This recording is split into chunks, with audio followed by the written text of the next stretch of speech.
Assalamualaikum warahmatullahi wabarakatuh. Nah, baiklah, kita sudah masuk ke dalam pertemuan kelima. Kita akan membahas mengenai siklus akuntansi pada perusahaan jasa. Sebelum itu, marilah kita awali dengan membacakan umul Al-Quran dan yang lainnya menyesuaikan Al-Fatihah.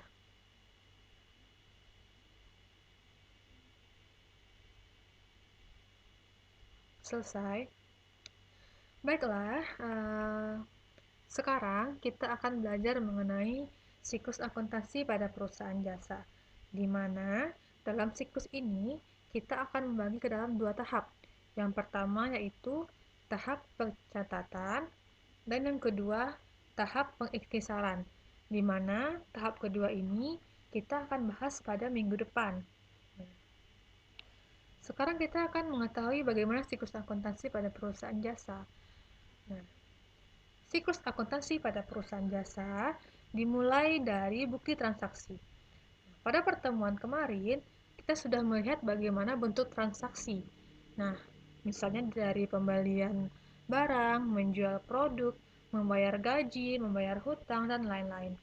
Nah, transaksi tersebut harus dikumpulkan berdasarkan bukti-bukti yang ada, seperti kwitansi, faktur, nota, cek, bukti kas masuk, bukti kas keluar, dan lain-lain. Nah, nanti dari bukti-bukti tersebut, maka akan dibuatlah sebuah jurnal. Nah, di mana jurnal ini terbagi dua. Ada jurnal umum dan juga ada jurnal khusus. Nah, juga ada jurnal khusus. Jurnal umum itu mencatat semua transaksi-transaksi yang ada sesuai dengan kronologis waktunya. Sedangkan jurnal khusus itu khusus untuk mencatat jurnal pendapatan, jurnal penjualan, dan jurnal pembelian. Nah, di sini jurnal ini nanti akan berisikan nama-nama akun dari masing-masing transaksi dan juga beserta jumlah nominalnya di debit dan di kredit. Setelah itu, kita akan posting ke buku besar. Posting ke buku besar ini, nah di mana dalam buku besar ini semua akun-akun rekening yang ada di jurnal dipisahkan sesuai dengan nama-nama akunnya, dikelompokkan sesuai dengan nama-nama akunnya pada buku besar ini. Nanti kita akan bahas lebih lanjut mengenai buku besar. Nah, setelah itu nanti pada buku besar ini akan ada nama akun, masing-masing akun, dan juga jumlah nominal akhirnya. Nah, nanti nama-nama akun tersebut dan juga nominal akhirnya ini akan disalin di neraca saldo, dibuat di neraca saldo. Nah, nanti di neraca saldo ini akan ada nama akun, debit, dan kredit, di mana urutannya adalah aktiva, modal, prive, pendapatan, dan beban. Nah, setelah itu ada jurnal penyesuaian. Nah, jurnal penyesuaian ini merupakan jurnal yang digunakan untuk menyesuaikan saldo-saldo rekening yang ada di neraca saldo menjadi saldo yang sebenarnya sampai dengan akhir periode akuntansi. Nah, nanti pada akhir periode akuntansi akan ada jurnal penyesuaian. Nah, nanti setelah itu kita akan membuat kertas kerja atau neraca lajur atau worksheet. Nah, nanti setelah kita bikin worksheet, barulah kita bisa mendapatkan laporan keuangan. Nah, dari laporan laba rugi, perubahan ekuitas, arus kas, neraca, dan lain-lain. Nah, setelah itu, pada akhir periode, kita akan menutup semua pendapatan dan beban. Nah, ini kita akan tutup, nanti ada jurnalnya. Nah, setelah itu pada awal bulan, nah, semua jurnal penyesuaian yang ada pada periode sebelumnya dibalik pada awal periode berikutnya. Nah, begitulah siklus akuntansi dari bukti transaksi sampai dengan jurnal balik. Nah, sekarang kita akan masuk ke dalam jurnal. Jurnal adalah alat untuk mencatat transaksi perusahaan yang dilakukan secara kronologis atau berdasarkan urut waktu terjadinya, dengan menunjukkan rekening yang harus didebit dan dikredit beserta jumlah rupiahnya masing-masing. Nah, dari materi kita sebelumnya, kita sudah mengetahui bahwa apa-apa saja yang terletak di debit dan di kredit. Misalnya kayak aktiva, habis itu ada biaya, prive, jika bertambah, maka terletak di sebelah debit. namun jika berkurang terletak di sebelah kredit. Berbeda dengan hutang, modal, dan pendapatan. Nah, hutang, modal, pendapatan ini bertambah di sebelah kredit dan berkurang di sebelah debit. Nah, ini bentuk jurnal, ada tanggal, nama rekening, ada referensi, jumlah, debit, dan kredit. Untuk lebih jelasnya, kita langsung masuk ke contoh soal. Berikut ini transaksi yang terjadi pada perusahaan percetakan Tifalia selama bulan Juli 2018. Nah, kita lihat yang pertama. Tifalia menyerahkan uang tunai sebesar 3.500.000 dan sebuah mesin cetak seharga 4 juta sebagai modal awal perusahaan percetakannya. Nah, di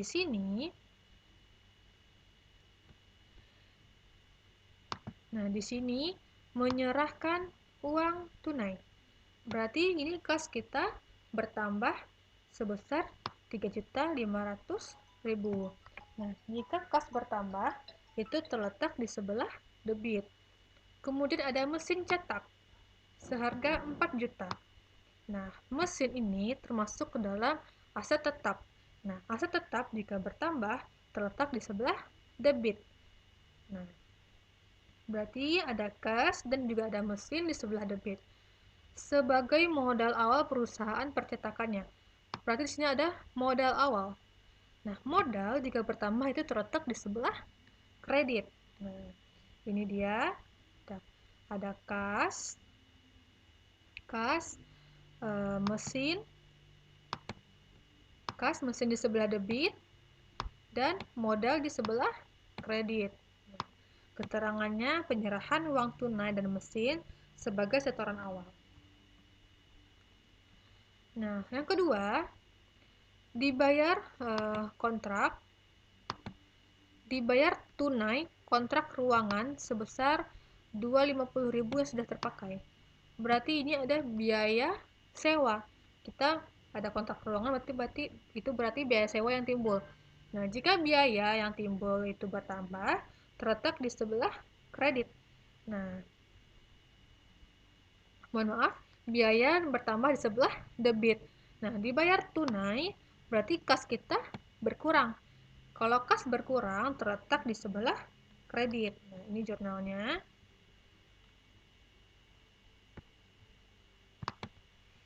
Ada biaya sewa pada debit, kas pada kredit. Nah, kita masuk yang ketiga. Dibeli mesin cetak baru secara kredit seharga 2,1. Nah, dibeli mesin cetak berarti mesin kita bertambah. Mesin yaitu aset tetap. Jika aset tetap bertambah, terletak di sebelah debit. Nah, ini secara kredit. Berarti kita berhutang dengan utang usaha.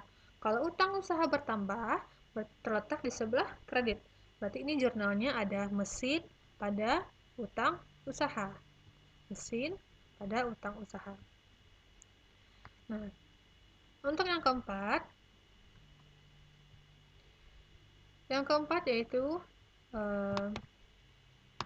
diterima pembayaran dari pelanggan sebesar 75.000. Nah, diterima pembayaran berarti kas kita bertambah. Nah, kas kita bertambah, terus ada pembayaran dari pelanggan. Berarti ini pendapatan usaha. Berarti ini jurnalnya. Nah, pendapatan bertambah di sebelah kredit. Berarti ini jurnalnya itu kas pada pendapatan. Nah, kas pada pendapatan usaha. Nah, selanjutnya tanggal 6 membayar biaya iklan sebesar 100.000. Nah, berarti ini biaya iklan muncul. Kalau biaya bertambah terletak di sebelah debit. Nah, jika kita membayar, maka kas kita berkurang. Kalau kas kita berkurang 100.000, maka terletak di sebelah kredit. Nah, ini dia. Biaya iklan pada kas. Nah, selanjutnya tanggal 10. Nah, pada tanggal 10 ini dibayar hutang pada PT Khalid sebesar 500.000. Nah, kalau kita membayar, berarti kita mengeluarkan uang. Nah, berarti kas kita berkurang. Kas kita berkurang terletak di sebelah kredit. Nah, ini dibayar hutang. Berarti kalau kita bayar hutangnya, maka hutangnya juga berkurang. Kalau hutang berkurang, terletak di sebelah debit. Nah, jadi jumlahnya adalah hutang pada kas. Ini dia. Hutang pada kas. Nah, kita masuk ke tanggal 13. Dibayar gaji pegawai selama 2 minggu sebesar 300.000. Nah, ini dibayar gaji pegawai. Berarti ini ada biaya gaji. Biaya gaji timbul terletak di sebelah debit. Nah, jika dibayar, maka kita mengeluarkan uang tunai. Nah, uang tunai itu terletak di kas kita berkurang sebesar 300.000 terletak pada kredit. Berarti kita ada jurnalnya biaya gaji pada kas. Biaya gaji pada kas. Nah, tanggal 16. Diterima uang dari hasil penyerahan pesanan barang cetakan sebesar 1.050.000. Nah, berarti kita ini menerima uang. Menerima uang berarti kas kita bertambah. Kalau kas bertambah terletak di sebelah debit. Nah, ini dari hasil penyerahan pesanan barang cetakan sebesar 1.050.000. Berarti ini adalah pendapatan usaha karena kita telah menjual pesanan tersebut. Nah, dan memberikan hasil uangnya. Nah, jadi kalau pendapatan bertambah di sebelah kredit. Berarti ini kasnya, berarti ini jurnalnya kas pada pendapatan usaha. Kas pada pendapatan usaha. Nah, selanjutnya tanggal 20. Dibeli perlengkapan untuk keperluan percetakan seharga 400.000 secara tunai. Nah, ini dibeli perlengkapan. Perlengkapan berarti kita bertambah. Perlengkapan ini terletak di aset. Kalau aset kita bertambah, terletak di sebelah debit. Nah, ini dibeli secara tunai. Nah, maka secara tunai ini kas kita berkurang 400.000. Berarti jurnalnya adalah perlengkapan pada kas. Perlengkapan pada kas. Tanggal 27. Dibayar gaji pegawai selama 2 minggu sebesar 300.000. Timbul biaya gaji, maka biaya gaji bertambah di sebelah debit. Dibayar berarti uang kita keluar. Kalau uang kita keluar terletak di sebelah kredit, kas 300.000. Berarti jurnalnya biaya gaji pada kas. Biaya gaji pada kas. Tanggal 30 dibayar rekening telepon bulan Juli sebesar 70.000. Nah, di sini ada biaya telepon. Biaya telepon muncul bertambah di sebelah debit. Nah, kita melakukan pembayaran, maka kas kita berkurang terletak di sebelah kredit. Berarti jurnalnya biaya telepon pada kas. Nah, ini dia. Debit dan kredit. Nah, selanjutnya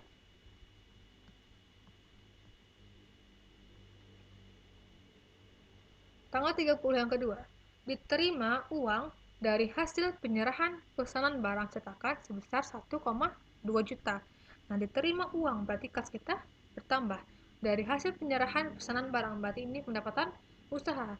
Pendapatan usaha bertambah di sebelah kredit. Berarti jurnalnya kas pada pendapatan usaha. Kas pada pendapatan usaha. Kas pada pendapatan usaha. 30 yang ketiga, diserahkan pesanan barang cetakan seharga 500.000 secara tunai ke pelanggan.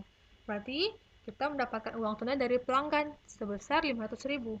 Kas kita bertambah dan pendapatan kita juga bertambah. Nah, berarti kalau kas bertambah di sebelah debit, kalau pendapatan bertambah di sebelah kredit. Kas pada pendapatan usaha. Nah, ini dia 500.000. Selanjutnya, dibayar rekening listrik bulan Juli sebesar 200.000. Nah, berarti di sini timbul biaya listrik. Biaya listrik bertambah sebelah debit. Nah, dibayar, maka uang kita keluar, kas kita berkurang, terletak di sebelah kredit. Berarti jurnalnya adalah biaya listrik pada kas. Nah, ini dia. Yang terakhir, Tifalia mengambil uang dari perusahaan sebanyak 325 untuk keperluan pribadi. Nah, ini merupakan privé. Nah, kalau privé berarti bertambah di sebelah debit. Nah, ia mengambil uang, maka kas kita berkurang. Kalau kas kita berkurang, terletak di sebelah kredit. Maka jurnalnya privé pada kas. Nah, sampai di sini mudah-mudahan paham ya semuanya. Nanti dari jurnal ini kita akan posting ke buku besar dengan masing-masing nama akun. Nah, kita masuk ke buku besar. Posting buku besar yaitu pemindahan ayat jurnal yang telah dibuat dalam buku jurnal ke buku besar. Nah, ini adalah bentuk buku besar. Ada tanggal, ada nama perkiraan, ini seperti kas misalnya, atau hutang, atau modal, dan lain-lain. Ini kode perkiraan yang sudah kita bahas sebelumnya. Ini tanggal transaksi, keterangannya, ini ada referensi, diisi berdasarkan nomor halaman buku jurnal. Nah, ini bisa dibaca di sini nanti keterangannya. Terus ada debit, kredit, dan saldo akhir dari debit dan kredit. Nah, langsung kita masuk ke contoh soal. Nah, ini sama soalnya seperti sebelumnya. Nah, ini jurnal umum yang sebelumnya juga. Nah, ini masing-masing nama akun ini kita pindahkan ke buku besar. Nah, ini dia. Misalnya, nama perkiraan kita adalah kas. Kode rekeningnya 111. Nah, semua yang berhubungan dengan kas pada jurnal umum dipindahkan ke buku besar. Misalnya, tanggal 1. Tanggal 1 ada kas di sebelah debit. Terus juga ada tanggal 2 sebelah kredit. Semua yang berhubungan dengan kas kita pindahkan ke buku besar. Nah, ini di debit, kas, ini, tanggal 13, tanggal 16, 20, 27, 30, 30, 30. Nah, semua akun kas ini pindahkan angkanya ke buku besar sesuai dengan debit dan kreditnya. Nah, ini dia. Ini sudah kita pindahkan. Semua debit kreditnya. Nah, ini saldo akhirnya. Nah, jika dia tetap di debit, maka dijumlahkan. Jika terletak di kredit, maka dikurangkan. Nah, ini debit totalnya 3.500.000 yang awal. Nah, yang kedua yaitu terletak di kredit 250.000. Maka dikurangkan dapatlah 3.250.000. Nah, begitu seterusnya. Nah, begitu juga dengan akun yang lain seperti mesin, modal, utang, pendapatan, biaya iklan, biaya gaji, biaya listrik, privé, biaya telepon itu dimasukkan ke dalam buku besarnya. Ada mesin, kode perkiraannya, ada modal, biaya sewa. Baca ini ya, seluruh rekening yang ada di jurnal umum pindahkan ke buku besar sesuai dengan nama rekeningnya. Ini juga ada mesin cetak, utang usaha, pendapatan usaha, biaya iklan, biaya iklan. Ini biaya gaji maksudnya ya. Ini biaya gaji. Ini biaya gaji, ntar kita perbaiki.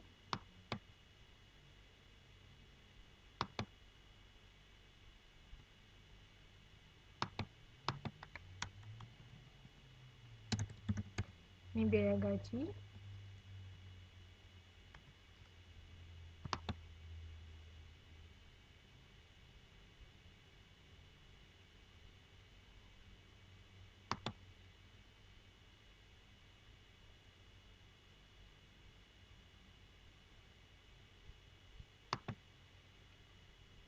Nah, setelah ke buku besar ini, baca ini ya.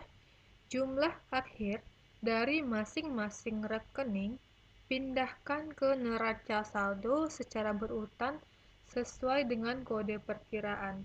Nah, jadi semua kode-kode ini pindahkan sesuai nama-nama akunnya ke neraca saldo. Nah, ini dia. Neraca saldo merupakan suatu daftar yang berisikan saldo rekening yang terdapat di buku besar. Nah, ini dari contoh sebelumnya. Nah, ini dia. Jadi, semua masing-masing akun yang ada di buku besar ini, nah, misalnya ada kas. Kas jumlah akhirnya adalah sebesar 3880. Nah, ini dia. Kas 3880. Nah, ini misalnya modal 750.000. 7.500.000, maaf ya, salah juga. Nah, nanti misalnya kayak biaya sewa 250.000. Nah, terus juga ada misalnya pendapatan usaha. Pendapatan usaha totalnya 2825. Nah, masing-masing akun ini kita pindahkan ke sini. Nah, ini harusnya sama ini ya. Nah, nanti kita perbaiki lagi untuk di PowerPoint-nya. Nah, ini dia modalnya 7.500.000. Nah, maka dapatlah, nah ini berurutan ya. Ada aktiva lancar, ada aset tetap, ada modal, pendapatan, beban, dan prive. Nah, terus ada jumlahnya, debit dan kredit harus sama. Nah, ini ada nama perusahaannya, neraca saldo, dan akhir periode akuntansi. Nah, sampai di sini kita teruskan untuk membuat latihan. Silakan kerjakan latihan ini sesuai dengan contoh yang sudah disediakan. Nah, jika ada yang kurang paham, silakan dihubungi ibu melalui WA. Nah, baiklah, sekian dulu. Mudah-mudahan bisa dipahami. Marilah kita akhiri dengan membacakan Ummul Al-Quran dan yang lainnya menyesuaikan Al-Fatihah.